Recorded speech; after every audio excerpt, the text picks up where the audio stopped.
The story begins with an orphan boy named Rudo who lives in the slums and has the hobby of stealing trash from rich people's dumpsters. This world is divided into the white-walled city, where the rich and wealthy live, while filthy trash like Rudo lives in the black slums outside. In this world, there is a legend that every object has a soul, and it shows its true potential if you care for it enough, which makes it precious. But the rich throw away anything that's even a little used, and all of it ends up at a massive trash collecting site, which ultimately gets thrown into the great pit along with the people who have committed crimes. One day, on the rich side, a woman tells her daughter to toss out her stuffed toy after it gets a little damaged. She says fixing it will only make it look ugly, and they can always buy a new one. Hearing this, the little girl wipes her face and throws it away without a second thought as she starts talking about wanting a kitty cat for her next one. After that, her mom packs up all the trash and drops it into an underground vent, where it ends up in a garbage truck. The truck reaches the collection site, and Rudo jumps off on his way into one of the side rooms to look for anything usable. There, he accidentally makes too much noise for the guard to notice. The guard quickly breaks in and points his gun at the boy, asking if he is the infamous trash raider,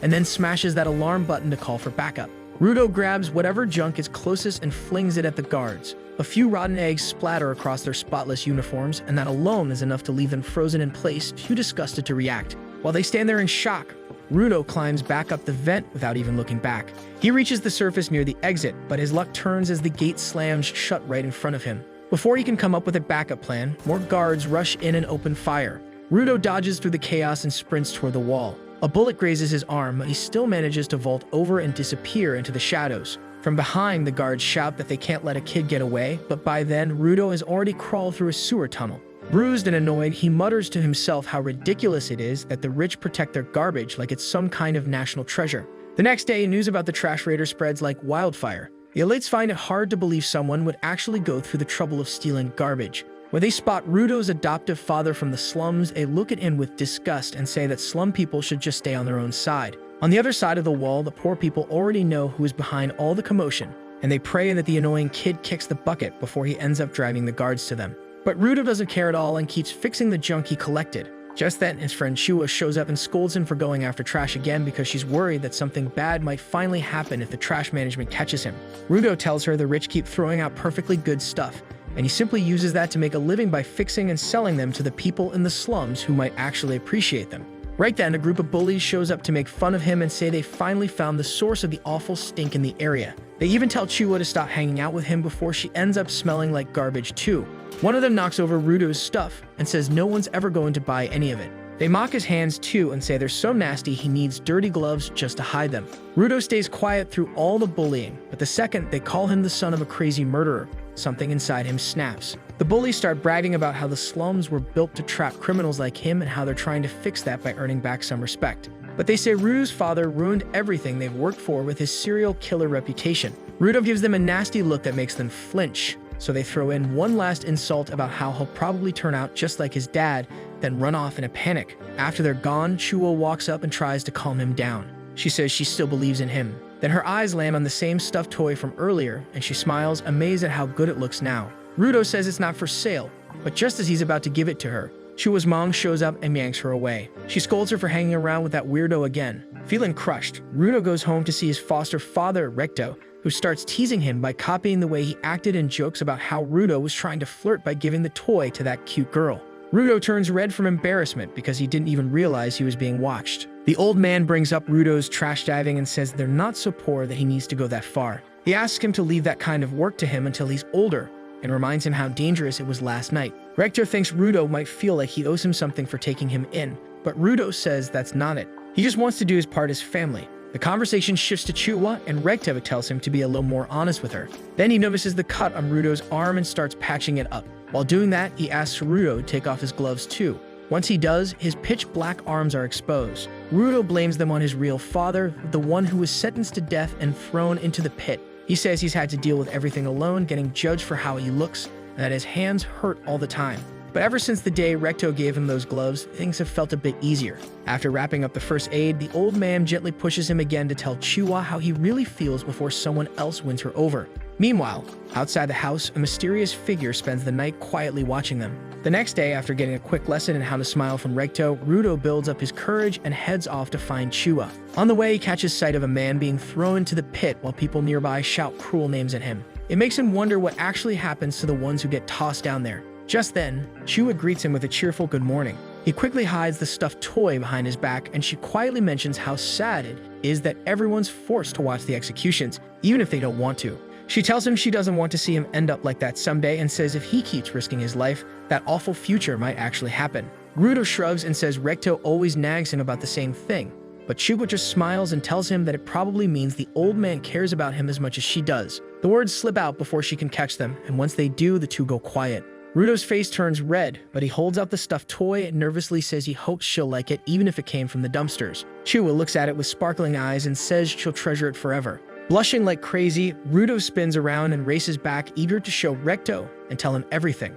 But as he turns a corner and rushes through the front door, he skids to a stop. A masked man is standing inside the house and Recto is on the floor, a sword plunged deep into his chest. Rudo rushes toward the masked man, desperate to save Recto, but the attacker easily knocks him aside and slams him into the wall. Rudo tries to get back on his feet, barely holding on, and watches as the man calmly picks up a book and walks away.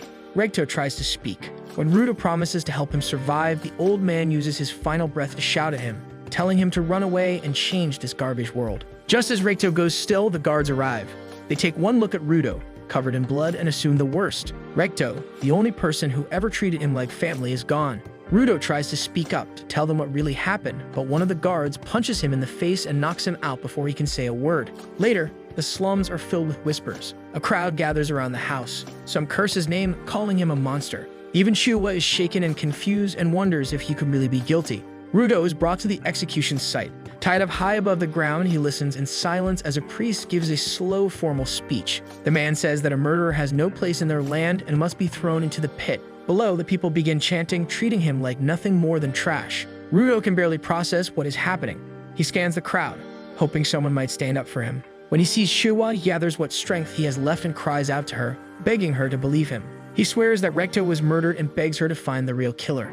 But instead, Chua calls him a murderer, just like his father, and throws away his stuffed toy before running off. After that, the crowd starts chanting and calling him the scum of society. Seeing this, Rudo breaks down and starts laughing like a madman, thinking these people are the real scum with no minds of their own. Just as the head priest gives the order to throw him away, Rudo spots the real killer standing in the crowd. But by then, it's already too late. The guards drag him toward the pit, and as he falls, he quietly swears to make every single one of these people pay and drag them all to hell. During the fall, he suddenly feels something strange, and then everything goes dark.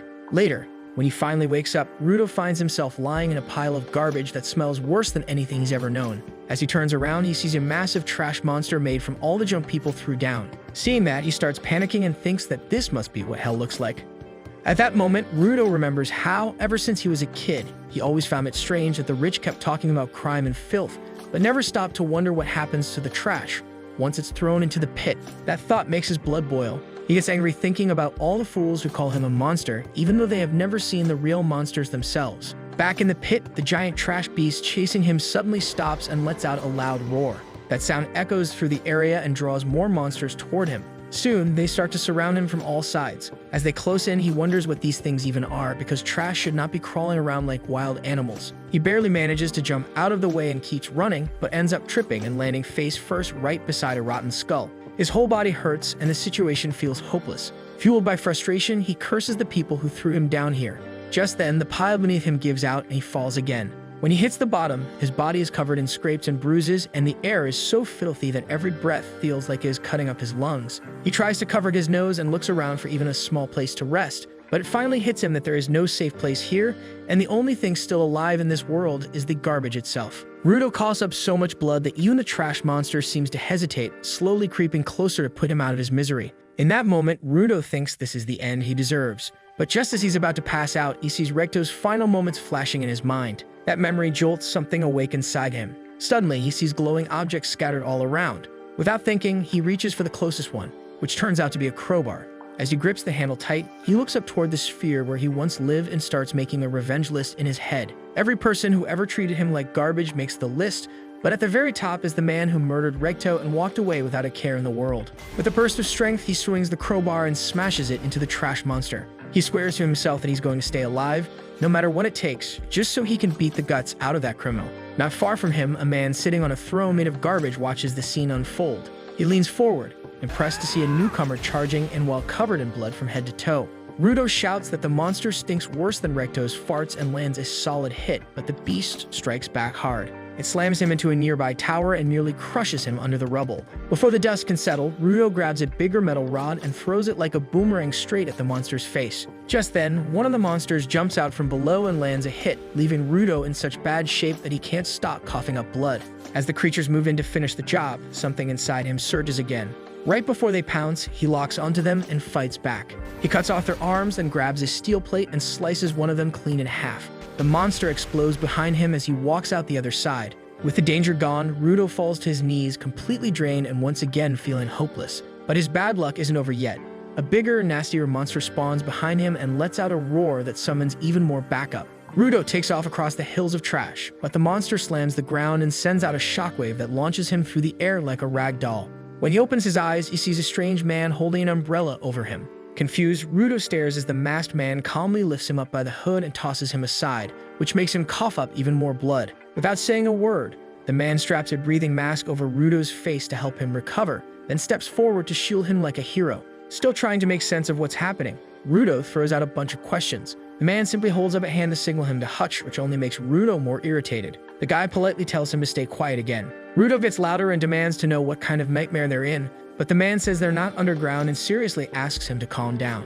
Not able to hear the masked guy's voice, Rudo shouts that he doesn't understand a word. That finally pushes the man over the edge and he yells back, calling Rudo a brain-dead monkey who needs to stop screaming. He gets mad because now every monster nearby is heading their way thanks to Rudo's loud mouth. Then he explains that these creatures are called trash beasts, and unless they're taken out with a special weapon, they'll just respawn. As the monsters draw closer, the masked man keeps talking like it's no big deal. Then, right before the creatures strike, his umbrella begins to glow and sharp blades pop out from the top. Without warning, he spins the umbrella and slices the trash beast into tiny pieces that scatter through the air. Rudo watches the shredded parts turn into dust and realizes that the umbrella is one of those special weapons the guy was talking about. But there's no time to think.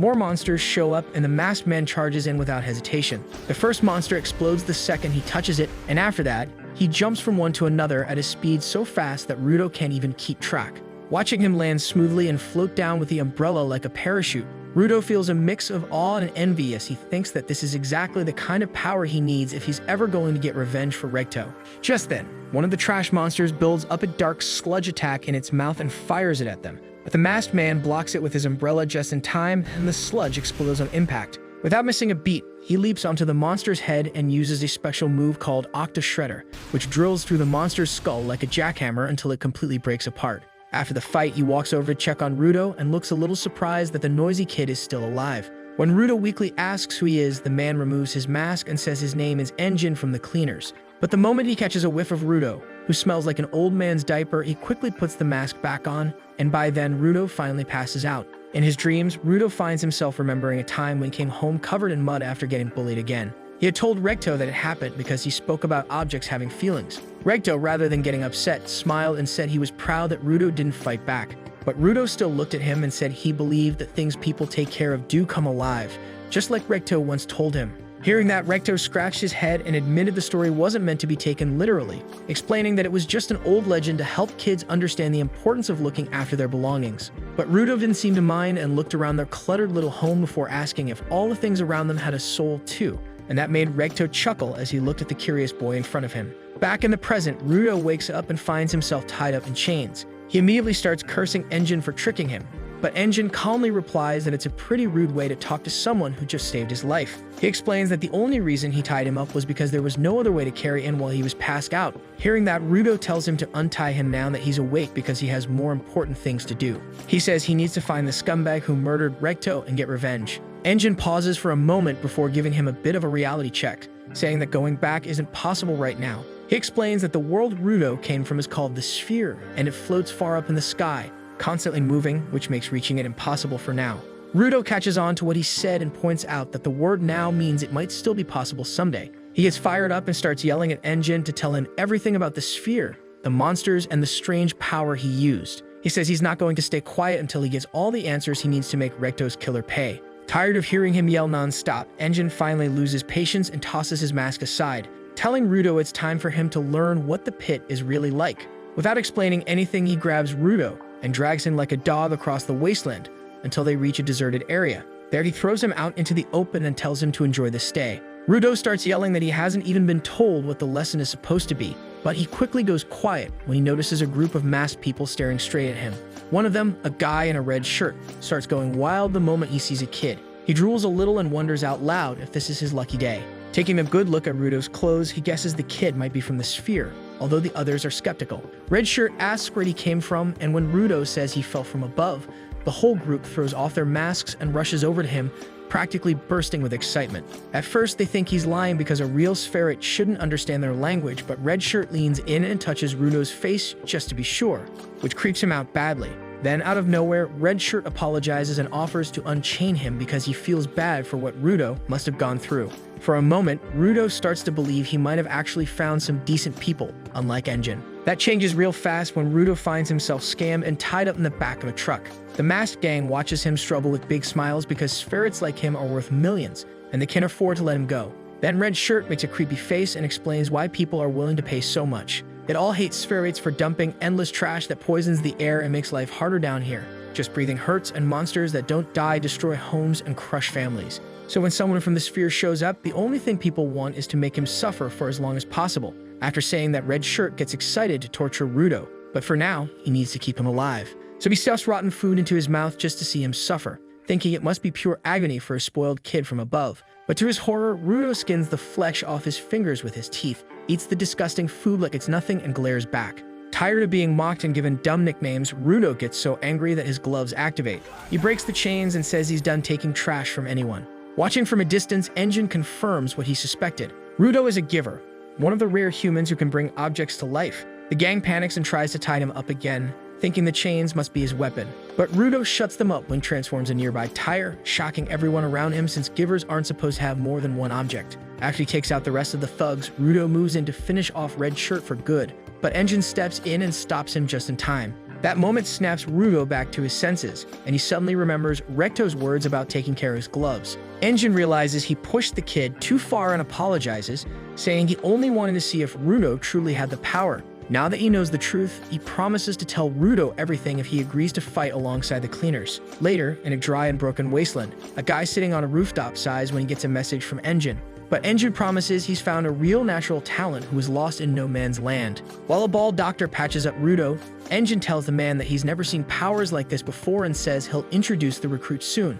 Rudo quickly cuts in and says he never agreed to join anything, but before he can keep talking, the bald woman shuts him up. She scolds him for being a lucky brat who would have been dead if he had breathed that toxic air any longer. Since he also got kidnapped, she says he should be on his knees thanking the nice blonde guy. Then she kicks them both out, and her yelling is so loud that Rudo slams the door in her face. He tells Engine he's thankful for covering the bill, but right now, all he wants is information. He says he doesn't have time to get caught up in any gang. Engine calmly reminds him that he's a spherate and he's already seen what happens when people like him get caught. Then with a straight face, Engine says this isn't the kind of place where people just hand out information for free. He takes Rudo into a neon city that looks like something out of a cyberpunk dream and buys him a Big Mac. As Rudo wolfs it down like he hasn't eaten in days, he can't believe it. He thought the pit was just full of trash, but here's a real city with real food. Engine asks his name and says it's pretty manly. Then he gives Rudo a quick rundown of life on the ground. He explains that it's not just piles of trash they're dealing with here. There are piles of dark feelings too, and the people here call that energy anema.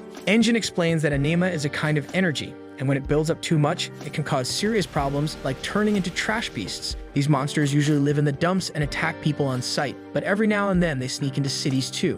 Hearing that, Rudo asks why people don't just stay locked up in cities where it's safer. Engine says that ground folks care too much about their freedom to hide away in one place forever. Then he tells Rudo that normal weapons don't work on trash beasts because their cores are made of anema. That's where Rudo's glove powers come in. As Rudo looks down at Recto's gloves, Engine explains that when someone takes care of an object for a long time, it absorbs their emotions and memories. That builds up anima inside it, and the object becomes something called a vital instrument. Just like how a chef has a favorite knife or how some people treat their old gear like treasure, these tools can turn into powerful weapons. Vital instruments are strong enough to destroy the core of a trash beast, but they're not easy to use. Most people can't even activate them. That's when Rudo realizes he's one of the rare few who can, and Engine says people like them are called givers. Seeing how serious this is, Rudo thinks back to what Recto always told him and finally understands it wasn't just a silly story. Engine puts it simply and says that the cleaners fight to keep the trash beasts out of the city, and right now they're short on givers, and that's why he wants Rudo to join the team. Rudo asks if Engine will really teach him how to climb back up if he agrees to join the team. Engine shrugs and finally admits he actually has no clue if going back is even possible. That makes Rudo angry, but Engine quickly adds that maybe his big boss knows something about it. Then Engine notices the worn-out gloves on Rudo's hands and gets curious. He asks who gave them to him, and Rudo quietly replies that they came from his father. Engine nods and says the rich never seem to get it. If something really matters, you should take care of it. He looks at the gloves with respect and says they definitely have a spirit in them. Hearing that, Rudo starts thinking about the past, but as Engine turns to leave, Rudo stops him and says he should have mentioned it earlier, but he really does owe him his life. Engine accepts the thanks and tosses him a sack of money, telling him to spend it wisely. Surprised by the amount, Rudo asks if he's really okay handing it over. Engine casually says it's just the money he made from selling Rudo's clothes, and that's also how he paid for the treatment and the food. That really ticks Rudo off, but before he can blow up, Engine runs away and shouts that Rudo is seriously slow if it took him this long to figure it out. He tells him to wait there while he goes to get his trainer. As he leaves, Rudo swears to leave this dumb team the moment he learns how to climb back up. Just then, a cat decides it's the perfect time to steal the money and runs off with the sack in its mouth. Rudo makes a run for it and follows the cat into an alley, where he notices a stick sticking out of the wall and picks it up without thinking much of it. As the cat slips for a second while trying to jump off a trash bin, Rudo quickly uses the stick to pin it down and manages to snatch his money back. Just then, a stranger shows up and tells Rudo to return what belongs to him.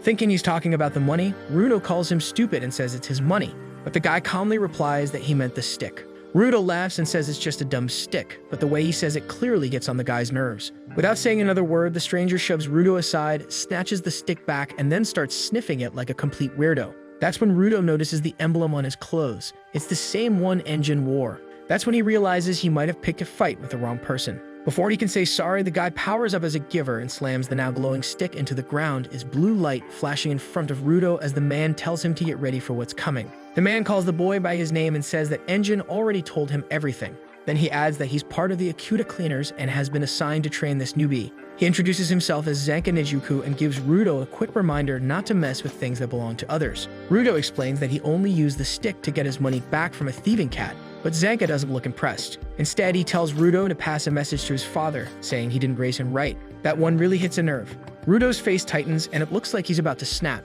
But then he remembers something, a quiet moment with Recto, where he told him to stay calm when things get heated and try to think about how the other person might be feeling. As that memory plays in his head, Rudo takes a deep breath and slowly cools off. He figures Zanka's probably angry because he did take something that mattered to him. And honestly, if someone tried to take his gloves, he'd be mad too. So following his dad's advice, Rudo swallows his pride and gives a quiet, honest apology. He says he never meant to steal something important, and that seems to settle the air a little. Hearing that, the glow around Zanka's staff fades away. He says it's fine since Rudo gave it back and even apologized. Then he admits he got a little too worked up and didn't mean to scare his new student. Rudo stands there stunned, not just because he avoided getting smacked, but because it's the first time one of Recto's lessons actually worked. Zanka offers him a hand, saying they'll be comrades from now on, and pulls him to his feet. After that, Zanka asks what weapon Rudo uses and what kind of power it has. Rudo scratches his head and says he's not exactly sure. Even so, Zanka says his gloves look pretty cool, which completely stuns Rudo. He suddenly remembers how Recto always told him to stop looking like a serial killer and try smiling more. So right there, he does his best to smile just like he practiced before. Zanka stares at him in shock. The next second, he goes wild, yelling at Rudo for disrespecting him with a face like that. Rudo panics and tries to explain that it was actually a smile. Zanka shakes his head and says that was the creepiest smile he's seen in his life. Thinking maybe it's a problem with his eyes, Rudo tries again with a new expression, but this time it's even worse. Seeing that, Zanka's jaw tightens and he asks if the kid wants to fight. The two start bickering like kids in a playground until Zanka gets serious. He tells Rudo that talent isn't enough. You can't just work for your own goals while others risk their lives every day to protect people. And if Rudo isn't even ready to talk about what he's fighting for, then maybe that goal isn't worth much either. Hearing Zanka call Recto's final wish worthless, Rudo finally snaps and tells him to shut up. He says he's dead serious about this and won't let anyone talk down on it. Zanka smirks and says he could tell from the moment they met that they weren't going to get along. Rudo agrees and raises his weapon, ready to prove his point. That's when Zanka notices something strange. Rudo isn't just using his gloves, he's holding another weapon entirely. Something clicks for him that Rudo might have the power to turn anything he touches into a vital instrument. Zanka laughs, saying this kid is way too broken, but it still doesn't matter. In the end, talent like his can't compare to raw experience. The next moment, Zanka's stick slams into the ground right in front of Rudo. Then he rushes in with a flurry of heavy swings, forcing Rudo back step by step. While beating him down, Zenka mocks him and says it's kind of sad getting smacked around by something as weak as a stick. Rudo finally gets a hit and that barely scrapes Zenka's cheek, but before he can follow it up, the man slams his staff down with one clean strike and floors him. Zenka chuckles and starts thinking maybe this kid's power isn't such a big deal after all. But then he sniffs something weird. Looking down at the mark on his cheek, his whole face twists in horror. Turns out Rudo wasn't just using any old stick. He was fighting with a toilet plunger. And now Zenka has poop on his face. Seeing that, Zenka begs Rudo to stop, but Rudo ignores the clean freak's protests and keeps swinging the plunger at him like it's a legendary sword. Zenka, who was all confident a second ago, suddenly shifts to defense mode, dodging every strike with panic in his eyes. Watching him run around like that makes Rudo wonder why this goofy weapon is actually working so well. He charges after his trainer, who now looks more like a victim begging for his life than a skilled warrior. The chase goes on until they burst out of the alley, and right then, the same cat from earlier jumps in and makes Zenka slip on the ground. Rudo swings again, and this time the plunger splashes straight onto Zenka's clothes, leaving him soaked in filth and completely defeated. After some time, Engine pulls up and casually asks if he's late, and if the two have already become best friends. As they fill them in during the ride, Engine laughs so hard he nearly crashes the truck and jokes that Rudo sealed the deal with full-on poop barrage. Zenka sits in silence, covering his face in shame, while Rudo stays hunched over in an awkward pose, slowly realizing how silly the whole fight turned out and how cocky he had gotten. Trying to lighten the mood, Engine turns to Rudo and says that Zenka is actually a solid guy and will be his teacher from now on. Hearing that, Zenka's mood shifts slightly as he perks up a bit, clearly pleased with the praise. Just then, a red-haired girl named Rio pops up in the back seat like she's been there all along. She says she got curious and wanted to see what the fuss was about, and starts playing with Rudo's hair like they've known each other for years, while Rudo sits there confused, thinking maybe life down in the pit isn't all bad after all. As Engine keeps driving, he tells them that their next stop is Cleaner's HQ.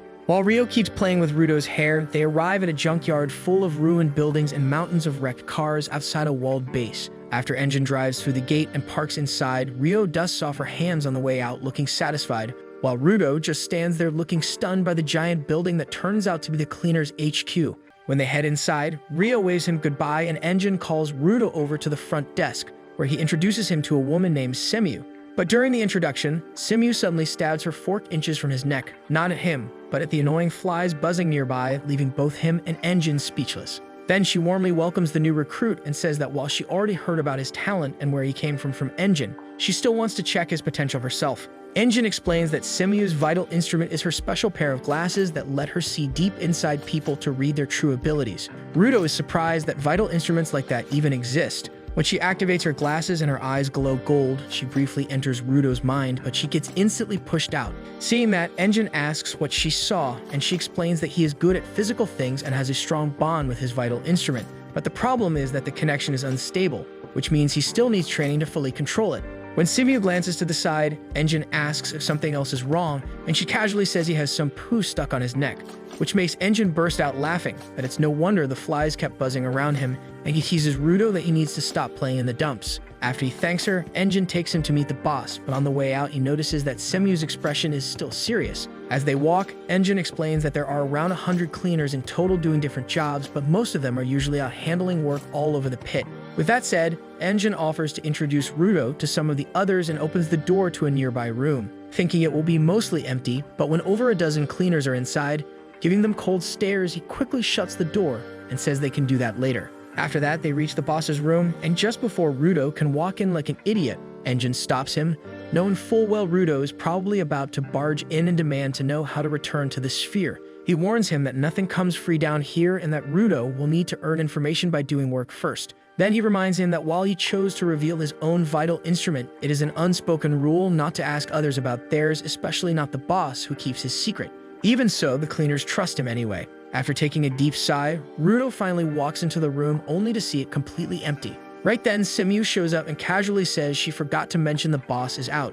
Rudo is disappointed, which makes Engine smile, and he then asks her when the boss will be back, but Semu simply shrugs. Engine is irritated at the boss, who should respect time a little, considering he is supposed to be the leader. Just then, Rio sneaks up from behind and suggests our boy tag along with her as a trainee on her works, since he cannot join the cleaners until the boss arrives. She gets into an uncomfortable position and argues that she wants to know more about him. After she takes him in, they start to discuss the client's request, that a nearby town is facing the threat of some small trash beasts approaching it. and they simply want to dispose of them. Rudo then asks what this polluted zone is, and Semu looks at Engine, asking him why he still hasn't told the newbie about it. Engine explains that he did mention it but renamed it the dump area to make it sound easier. Semu calls the guy a half-wit and turns to Rudo in order to explain. She tells him that the ground is divided into two zones, one of which is the safe zone, inhabited by humans, and the other is home to the trash beasts called the polluted zone. She further adds that the place he unexpectedly landed in was a very special polluted zone called No Man's Land. There are currently 4 of these, and most humans are bound to die in that area as they are full of ginormous trash beasts that even the givers have a tough time fighting. She tells the boy that he was lucky Engine somehow wandered off to such a place, and then asks him what he was doing there. Engine intervenes with a stupid, meaningless argument, and the receptionist then takes out a mask from under the desk and hands it over to Rudo. She asks him to put it on whenever he is in the polluted zone, as breathing the toxic atmosphere there can make him dangerously ill. She elaborates that without this mask, a person would die in no man's land in about 15 minutes. As the story progresses, the gang has already headed over to the quest place, and all of the cleaners are wearing these masks. Rio tells our boy that it would be an easy job, but she still wants him to pay attention. Rudo looks at the trash zone in front of him, wondering just how long he had breathed the air while he was in there. However, this place is exactly how he had pictured the pit to be when he was back up in the sphere, as there was no information about people living down here. But still, his eyes sparkle when he looks at the trash, because for a trash thief, this place is no less than a treasure trove.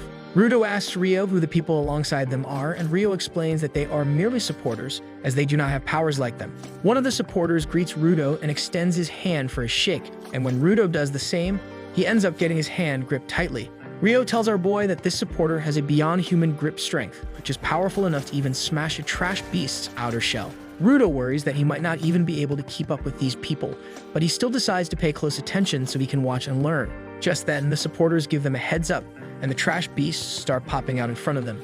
Rudo panics when he sees a whole herd of goat-like trash beasts, arguing that no one mentioned they would have to fight this many, but Rio tells him to stop worrying, as these are just slowpokes and pretty weak monsters. The trash beasts try their best to attack the barricade, but they barely even make a dent. Rio calls Rudo lucky that he gets the chance to watch and learn. Just then, a larger, bull-sized trash beast shows up, and Rudo panics again when he sees it, arguing that they should call for reinforcements. However, Rio tells him to take it easy. She says she doubts the herd will get any bigger than this, and if they can round them up quickly, they could head home early. Then out of nowhere, Rio smiles and says she wants to throw him a welcome party once they get back, but he replies that he is not even an official member yet. So she suggests a different kind of party, deeply concerning how she can be so chill on the battlefield. Rio sighs when she hears that and gives him advice that staying calm is the most important thing in the underground. That one line snaps him back to focus, but the mood dies down instantly as a giant beast suddenly smashes through the wall beside them. Rudo tries to stay calm and tells himself it will be fine,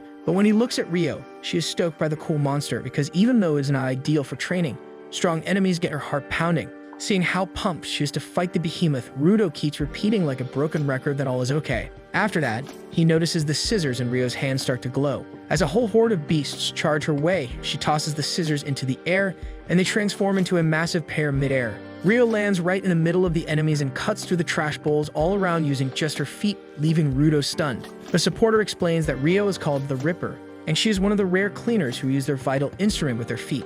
While Rudo watches in awe, the supporter warns him not to space out and stops the bull rushing at him from behind. After crushing its face with raw grip strength, the guy yeets it over to Rio, who slices it clean down the center and tells him to keep them coming. So while Rudo stands there, he watches the supporters weaken the beasts and toss them to Rio like the dream team. He is blown away by how amazing real cleaners are and suddenly remembers the time he said like a fool that he would offer help just to get what he wanted. With the small fry cleaned up, Rio turns toward the big one right as it slams down in front of her. The supporters quickly move out to stop the others from joining the fight. At that moment, Rio notices one of the beasts is still alive and rushing toward a supporter who tripped over its horn. Just as the guy thinks it is over, Rudo blocks the monster from gobbling him because if he wants the cleaners to share their intel, he cannot afford to be dead weight. In order to prove his worth, Rudo lights up his power in a reddish aura as the weapon he's holding gets imbued with his energy, and its shape changes into a web-like pattern. At that moment, Rudo starts to think about how he is actually using his power and gets scared, realizing that he has no clue how to tap into it. The monster keeps pushing forward and manages to break his weapon. Just then, Rio steps in and tells the boy that he has done a great job. The supporters apologize for their carelessness and ask Rio about the update on the huge trash beast. Rio explains that it is not a typical monster, as no matter how many times she cuts it in half, it still won't go down. The supporters then head back to alert the surrounding towns and the base about this new monster, while Rio gets back to the fight. She jumps on top of it and starts chopping the thick wires on its head, and finds something shining there. She wonders what that is and decides to destroy it, but the monster shakes its head and throws her away. After that, it regrows its hair and starts powering up and goes berserk. The impact of the beast's attack shatters the ground as its attack reaches Rudo and the other cleaner. Rudo barely manages to dodge and ends up falling down into the pit created by the monster's attack, while wondering how useless he is right now. Just then, a supporter picks him up and makes a run for it. While he runs away, he cheers Rudo up by telling him to continue working towards his goal once he has decided upon it. Just then, Rio manages to spot the monster's weak point and strikes through the shining spot on its head with her massive clippers and finally takes it down. After the fight, she meets up with Rudo and the supporter and explains that the beast stopped moving when she stabbed through this rusty cutter, and this makes them wonder if it's a vital instrument and what it's doing inside a trash beast. At the same time, Red Shirt, who had been knocked out by Rudo, wakes up in shock to find a mysterious person sitting in front of him on a sofa. He asks who he is, but the man ignores the question and instead demands to know the location of this ferret boy. Back at the cleaner's HQ, Zanka feels sleepy as he walks to the cafeteria and becomes surprised to see a party going on inside. He goes up to Rio and asks why everyone's up so late, and she replies they are throwing Rudo a welcome party, though most of them look like they just came to drink and blow off steam. Then he looks around and finds Rudo looking depressed with his face stuck to the table. Zanka notices that the guest of honor isn't even happy, and Rio explains it is because he couldn't use his vital instrument properly on the mission, and Zanka thinks he is pretty lame. After that, he asks Rio about the strange trash beast, and she explains that its core wasn't a normal item like usual. Instead, it was powered by a vital instrument, and this is the first time a vital instrument has spawned a trash beast. She says that she isn't sure what to do about it, so she stopped thinking about it, and that it's a problem for the higher-ups now, which means she can go home and enjoy dinner. Zanka is not surprised by her attitude, and she tells him that Engine and Simu will be coming soon as well. At the same time, Rudo silently stares at his gloves when a supporter named Grizz joins him at the table to thank him for his help. Grizz lets Rudo know he could see the effort he put in the fight, but Rudo says he did not do anything. When Grizz tells him he saved Follow's life, Rudo does not recognize the name, and Grizz explains that Follow was the young supporter with goggles who nearly got crushed if Rudo had not stopped the trash beast. Still, Rudo is frustrated that Rio had to bail him out because he could not use his power, and he was just like this on the surface, always losing control and having Recto bail him out. The reason he is mad at himself is that he always needs saving and never lives up to what is expected from him, but Grizz thanks him again, which stuns him. The man says that most cleaners think supporters are so weak that they are practically dead weight, dragging them down, and now most of the new recruits think that way as well, but Rudo is different. Grizz smiles as he says that Follow joined because he wanted to fight the monsters, but because he is powerless, he is working hard while caring for his object, hoping he will become a giver and get back at the givers who make fun of him for being a weakling. After that, he advises Rudo to forget about expectations and remember what his goal was from the start. Hearing that, Rudo wonders what it should be, and Grizz tells him to remember his regret when he was thrown in the pit, and his goal will naturally come to him. Finally, Grizz tells him to be confident and pats him on the head, which makes Rudo really emotional, but the moment is quickly ruined when Engine leans on him from behind. Engine is surprised that Rudo hasn't eaten yet, and Rio warns him that there won't be any food left for him, even though she's the one who ate most of it. With that said, Grizz invites Rudo to eat with him and the others, and Rudo is stunned when he sees everyone smiling at him warmly, so he happily goes along. After that, music starts playing and a strange guy begins spray painting on the wall. Engine tells Rudo to watch the name Gob closely because he's a man who does what he wants with confidence. As Gob paints, the crowd yells at him to stop because the paint stinks, but he keeps going. Engine asks him not to draw trash this time, but Gob grins and says he can't make promises. With a bright glint in his eye, Gob continues and Rudo is amazed by his dedication. Meanwhile, in the dark room, Red Shirt is injured from head to toe and begs the man to spare him since he has told him everything he knows. The evil man grants his wish by putting a blade in his mouth and swiftly pulling it out while repeating the description of Rudo that Red Shirt gave him. Later, when Semu gets back to the reception, she receives a call from a client and then calls in Zanka and Rudo, along with the supporters, to brief them about the request. Zanka complains to the receptionist about sending Rudo along since he has yet to officially join the cleaners. Semi replies that she has specifically called in Rudo because the request is quite related to him. She explains that a merchant got robbed of his cargo by a trash beast while traveling through the polluted zone and has now asked them to get his stuff back. She adds that the client is living with some spirit just like Rudo, which is why she thinks it might help Rudo get a hint about his way back to the surface. Grizz realizes that Rudo might be worried and tells him that he has the choice whether he wants to go or not. Rudo looks at his gloves thinking he might just end up getting in others' way, but still decides to take a shot at it and replies that he is ready to tag along. When Semu feels that Zanka might be uneasy, she finds a way to motivate him by telling him how Engine responded by saying that Zanka can handle everything. This changes the mood for Zanka as he cheerfully takes the role of a leader. On their way to the mission, Rudo asks Gris if he doesn't carry a weapon, to which Gris explains that he does have a spare knife, but he prefers fighting with bare fists. Follow teases Gris by revealing that he prays to some random talisman every time he leaves for battle, and while Gris is showing his item, suddenly they're startled by a stranger standing behind them wearing a scary mask. The stranger explains that she is the client and thanks everyone for coming for her request. She says that she will guide them to the trash beast's lair. Rudo gets excited and quickly asks a bunch of questions about the Spherit. The merchant lady simply replies that she was carrying her cargo when she came across the Spherit and took them in.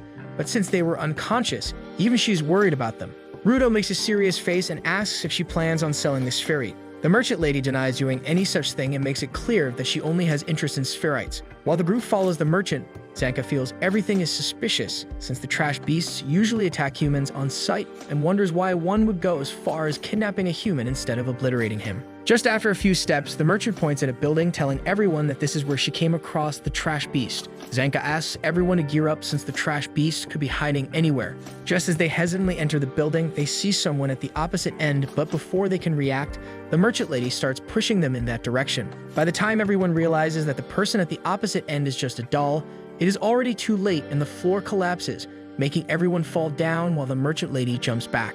After Rudo recovers, he wonders why the floor suddenly turned into mud, and the girl politely asks if they are fine.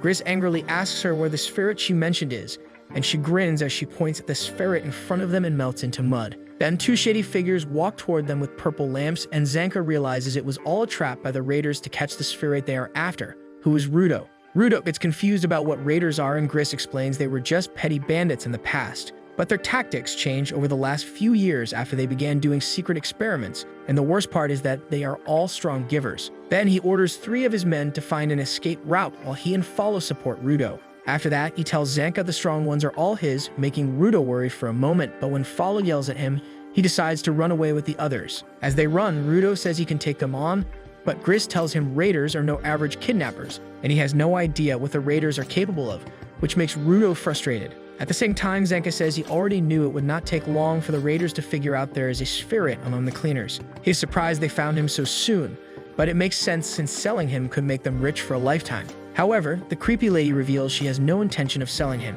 Instead, the raiders want information about the sphere, and the best way to get that is to ask a Spherit, especially to know how he survived crossing the barrier alive. As Zanka takes off his mask, he says he couldn't care less about the sphere and confirms there aren't any trash beasts around. The lady confirms it as she summons her mud dolls, and after seeing her power, Zanka quickly figures out that the ground turning into mud was her ability. Zanka quickly activates his vital instrument as he argues that dealing with her squishy mud marionettes won't be hard for him. The lady raider hides her other companion inside her mud monsters, and Zanka gets attacked from behind by him. Her companion mocks Zanka for forgetting him because of his overconfidence, and just then, the lady disguises the other raider back in her marionettes and plays a hide-and-seek game where Zanka has to figure out which one is actually him. Zanka moves his weapon in all directions, hoping to catch the other raider, but each time he ends up beaten up and finally gets pushed to the back. He gets very angry and makes a futile attempt to close in on the lady, but gets trapped in her mud. She explains how she has turned many parts of the ground into mud so that you won't be able to move much and will get stuck. The lady makes it clear that Zanka is the only one here who actually stands a chance against her, and once she deals with him, there will be no one in her way to kidnap the Spherite. Zanka shuts off the lady as he loudly states that her stupid tactics are irritating him a lot. It seems he has figured out her strategy and explains how she simply uses her shovel to control the mud, while her companion uses a vital instrument to deal damage. He adds that her companion is wearing snowshoes, which let him walk on the unstable ground, and now that he has figured out their tactics, he feels excited to take them down. The lady takes it as in mockery and warns Zanka that things are going to get tougher for him, but he stays confident and replies that he knows his vital instrument much better since he smells it and trains with it daily. The lady gets irritated by his long speech and sends her mud monsters to attack, but Zanka quickly picks up his rod and strikes it on the ground. He uses the sonic vibrations to locate the raiders and then dashes directly toward them, taking them both out in just a moment. As the lady goes down, all her pet monsters turn back into mud, and just when Zanka gets a bit cocky, he senses a strong presence behind him, which happens to be the evil man who was torturing the red shirt before. Meanwhile, Rudo and the supporters have made it to the exit door. Gris opens it and finds a staircase there, that instructs the rest of the supporters to go up and call for backup, while he stays behind to check on Zanka. Just then, they see someone hurrying toward them and assume it must be Zanka, thinking he has already dealt with the raiders. However, it turns out to be the boss of the enemy. The raider gives Rudo a careful look, confirming if he is their target. He leaps onto the exit door and smashes the wall, blocking the way out as he recognizes Rudo as the spirit giver. Gris Rubian warns him that Rudo is now part of the cleaners and that messing with him will make him the enemy of all of them. The bad guy ignores the warning and says he was late only because of his poor sense of direction.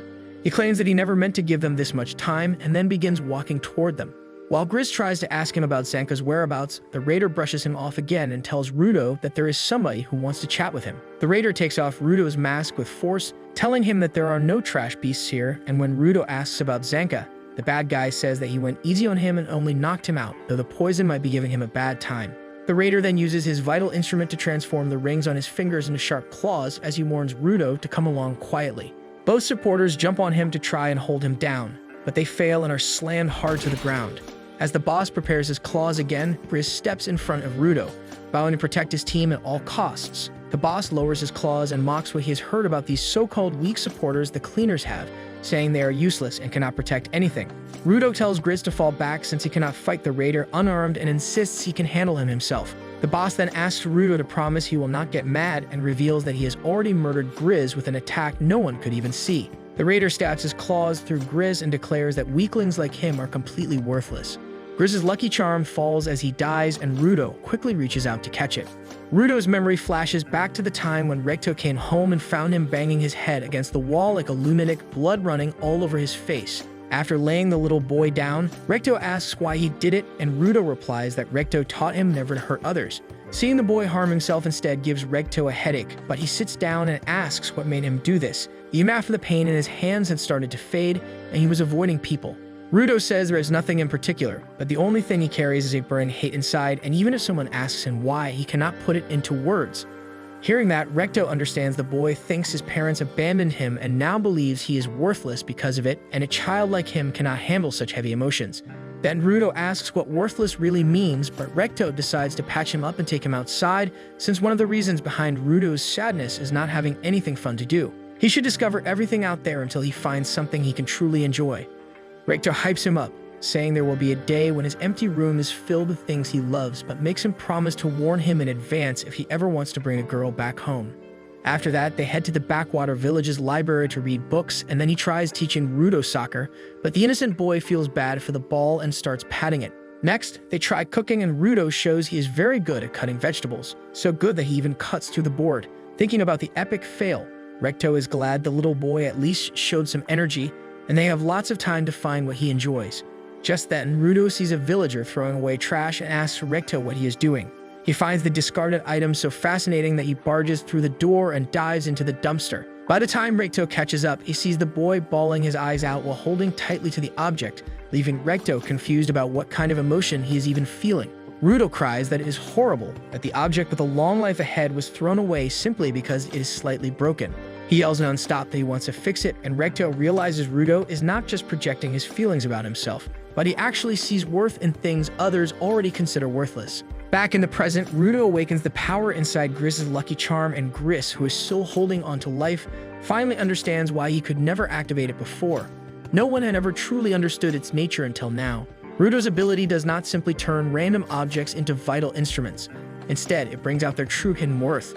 Rudo transforms the lucky charm into a defensive weapon with a large eye, and instead of panicking, the bad guy just drools over it. The bad guy grows curious and asks Rudo if this is his vital instrument, as he gets eager to know everything about it. Meanwhile, the other supporter carries Gris to safety and tries to give him a little first aid. Rudo remembers how Gris was the reason he realized what he truly wanted to do, and if Gris hadn't made him see that, he would still be lost. Thinking this, Rudo braces himself to strike the enemy hard. The raider says he loves strong givers and holds out his claws, introducing himself as Jabberwonger. Jabber says he wants to have some fun and asks Rudo his name. After the introduction, he gets excited like a maniac, saying that he wants both of them to tear each other apart, and then dashes toward Rudo. On the other hand, the other supporter struggles to hold off Gris, but the blood keeps flowing heavily. Gris watches Rudo fighting and realizes that the reason he couldn't fight before was that his emotions had clouded his main purpose, but now there's nothing left to distract him. Back in the fight, Jabber jumps back and clings to the wall as he asks Rudo why he isn't coming to him. Rudo tells him to come himself, and the raider does just that, leaping over Rudo with a powerful attack. However, he finds himself landing on the floor as Rudo has already dodged it somehow. Jabber continues with a barrage of attacks, but Rudo dodges every single one. Finally, when Jabber asks why his attacks don't even reach him, Rudo explains that his friend Grizz has prayed for everyone to return safe and sound, and safe means uninjured, which is why he is focused on defending so that none of the enemy's attacks can even touch him. Jabber says that Rudo's vital instrument seems to only increase his ability to dodge, and he tells Rudo how useless it would be if he couldn't even attack him. Rudo points out that Jabber has been missing the fact all along. It turns out that Rudo hasn't taken a single step, yet he is still dodging every attack, and the one moving all this time was Jabber himself, which means Rudo can predict every single move he makes. As Jabber rushes at him again, Rudo uses his vital instrument to paralyze him, and since his talisman cannot actually attack, he follows up with a punch to knock him away because fists are Grizz's preferred weapon, and he wishes to honor his comrade. The raider bleeds from his nose but still laughs like a maniac, impressed that Rudo used the big, scary instrument to guide his movements and finally strike him with his fist. Rudo reminds the guy that he was the one who wanted to have some fun, so he is more than happy to play along until he makes him a heap of trash lying on the ground. Hearing him throw mad disrespect really ticks Jabber off, and he jokes that Rudo is pretty cold-hearted for not feeling guilty about being a guy with no mercy. Right as Rudo tells him he is the only exception, Jabber appears behind him, ready to swing, but Rudo paralyzes him again and lands another brutal punch in his gut that sends Jabber and his creepy grin flying. The boss quickly recovers, though leaping around so fast that dust clouds form all around him, which makes it impossible for Rudo's eyes to follow, and Jabber's surprise attacks him by smashing pillars apart and hurling slabs at him from all directions. He finally forces Rudo to shield his eyes and charges in for the hit, but the Lucky Charm's eye freezes him once again, allowing Rudo to nearly bash his skull in, though Jabber manages to slip away at the last second. Laughing like a maniac, he charges back in, jumping around even faster than before, but the all-seeing eye freezes him the moment he gets close, and Rudo blasts the lunatic away once again. After that, the madman bounces around so fast that he looks like a blur, but Rudo continues blocking his attacks and pounding the stuffing out of him. While Jabber cackles in his madness, Rudo shuts him up with one last two-punch combo that knocks him out cold for a moment, causing him to stumble backward until he falls against the wall. Seeing him pant like a dog, Rudo tells him to just give up already, but Jabber only smiles because it has been a long while since he got beaten this badly, and he thinks Rudo probably enjoyed it too. Rudo is creeped out by his ugly expression, but suddenly the crazy guy gets serious and explains his theory that Rudo's vital instrument probably works by sensing the killing intent of an enemy and then moving them out of harm's way. However, he noticed when he was hurling the slabs of stone that things without bloodlust do not trigger the instrument at all. Then, with a twisted grin, he begins explaining the power of his own vital instrument Mankira, saying the right claw carries a poison strong enough to paralyze the target till it can barely breathe, before suddenly piercing it deep into his chest. Rudo stares in confusion as the madman laughs in pure enjoyment over the pain, and that is when Jabber explains that if he blacks out from the poison and his unconscious body fights on, there will be no killing intent to detect. As he expresses how excited he is to see what happens, his consciousness slowly fades away, and Rudo silently stares in horror as his body twitches. His eyes slowly roll back and the wall behind him shatters. But that's where this video ends. Remember to like and subscribe to the channel. Thanks for watching, and I'll see you next time.